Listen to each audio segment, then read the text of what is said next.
Well, it's the week of transfer deadline day. I mean, it's been an amazing transfer window for West Ham, hasn't it? Let's be honest. It's been one of those I think that's gone better than what any of us could have really expected. I was kind of half expecting it now to be quite quiet, and the fact that most of our business is done, which I think is the case. But I think it's still going to be a busy few days for West Ham. I think we're expecting at least one, possibly two coming through the door. Extra players, Carlos Soler will come to in a minute as obviously being the sort of the front runner of that, but there's also player exits. Player exits are the main thing. It's what this video is about, really. This is where things are going to get quite interesting because West Ham now need to offload some players, and also we're hoping that's going to have a domino effect as well with certain things as well. It's going to free us up to be able to spend a bit more money, bring a couple more players in, etc, etc. So it's going to be an interesting few days, actually. So we've got a few, we all talked about before, players that are sort of widely regarded that they're surplus requirements now at West Ham. But it's interesting, it's certainly taken a bit of a few turns here, a few twists and turns. It's going to be quite interesting to see who actually could be leaving. So let's start with the back line. The obvious one's Kurt Zuma. He's out in Saudi at the moment trying to get his move completed. I think that there's a couple of clubs interested in him. Do understand he's got a medical going on at the moment. I mean, the fact he's already failed a medical, which obviously was a club from Dubai that he wasn't able to complete, which we were expecting was going to be a bit of a struggle, this medical. There appears to be confidence, though, this one's going to go through, so I believe it's down to reassurances from the club. So I think West Ham might have to pay him a bit of money towards it, to them, to get this deal over the line. I know West Ham are not expecting any fee.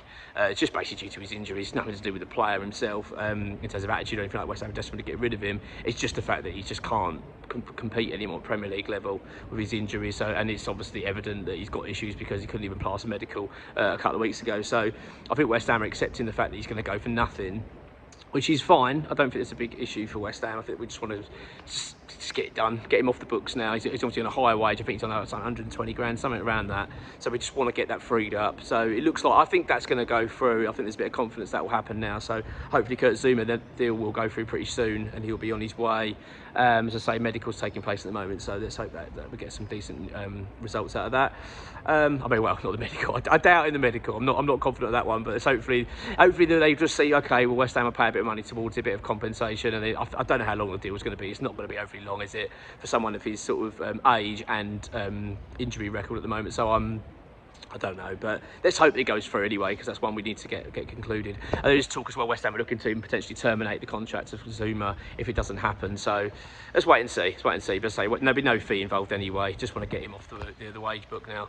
You then got Nye for Gerd. I mean, he's a player. Honestly, I'm so disappointed in overall. He's one of those players that I had such high hopes for. Gerd, when he came, he was impressive when he started for West Ham. From that challenge, I think it was Newcastle away, if I remember. Callum Wilson, he put an amazing tackle in, and I just, he's been a good performer at times. He's looked really good, so I was really hoping once David Moyes departed, he would sort of rejuvenate his sort of passion for being at the club and want to stay on, but that doesn't appear to be the case. I just don't think he's a very happy man at West Ham. I think he wants to move on, and it appears that he's supposed to requirements as well. I mean, he hasn't featured, has he, under Lopetegui so far, so it's understood that he wants to go. Now, the interesting thing with him, and a little bit disappointing, is that he's turned down a move to Wolfsburg. He rejected that opportunity, so it feels like he's obviously got some idea of where he wants to go. There's also talk of Saudi clubs being interested. I get the feeling that might be where he's looking. There's also talk of France, but I've got a feeling he fancies a Saudi move. Maybe he wants to earn a few quid out there. I don't know. I mean, I don't know. Obviously, we don't know exactly what's going through him at the moment. He's the camp, but it's quite clear that he's a player that's on his way out of West Ham. Now, obviously, it was different situations to Zuma. We can obviously command a fee out of a Gerd. He's obviously a highly rated player, a decent age. I think West Ham are hoping to recoup some of the £30 million we spent on him. I don't know if we're going to get it, to be honest. I think we're going to try and get as close as we can, but he's a player I expect to depart. My gut feeling is going to be Saudi, to be honest, but I don't know, that's just my general view of that. That's not to say it will happen, but yeah, so a Gerd, I think so. Really strange, isn't it, considering that they are the duo under David Moyes, Zuma and a Gerd, but they are both looking likely now to go. Going on to midfield, yeah, a couple of interesting ones. Well, first one's the obvious one, which is Max Cornet, a total disastrous signing for West Ham. Lost an absolute fortune on him, really. I mean, 17 million quid I think we paid for him from Burnley. He's barely featured. He's on a decent wage as well. Total disaster. Now look, I know he's had an injury with this calf thing, but he just doesn't seem to be featuring anyway, even with a change of manager. And when we saw him in pre-season, I think it was Dagenham and Redbridge, he looked awful. He looked so disinterested. So yeah, I think West Ham are desperate to get rid of him. I think as well, much like Zuma, not in terms of player attitude, but I think like we're just happy to get rid. So I think we'd accept nothing for him, just take him off our books. So I think there's reports that Everton are interested. I don't know why, but apparently they are. I know Sean Dyche obviously played for him, but apparently Everton are keen. I think Burnley have sniffed around a little bit, obviously being a former player of theirs. But yeah, hopefully we'll get rid of Max Cornet as well. So I think that will happen. I've got a feeling something's going to materialise. I really hope so, because he's been a player of so much frustration, isn't it? With him, it's just been a real disastrous move for all parties. Really, just want to see the sort of back of it. Really, draw a line under that one. And then you've got James Ward-Prowse in midfield. I mean, this one saddens me, I've got to be honest. I like Ward-Prowse, do you know what I mean? I think he works hard. I know he's not been, he's not amazing, but I think he's so far down the pecking order now at West Ham. He's not here to be doing that. I don't think he wants to just be sitting on the bench all the time, appearing here and there. I think he wants to be playing. He's 30 years old as well, so his value's dropping. So I think West Ham are going to try and cash in. So it looks like Southampton possibly are looking at him again. I don't know what we're going to get back for him. I don't think we're going to get the recovery what we spent. But again, another player I think West Ham are happy to let go. I'd get the feeling with Ward-Prowse, if we didn't sell him, they wouldn't be too fast. I think they're happy to keep him as well, because I think he's quite a reliable player and useful to have around. But it does feel like if we get an offer that suits us, then we'd probably take it for him. So as I say, Southampton are keen. I think we understand as well. Everton as well, also sniffing about possibly for him.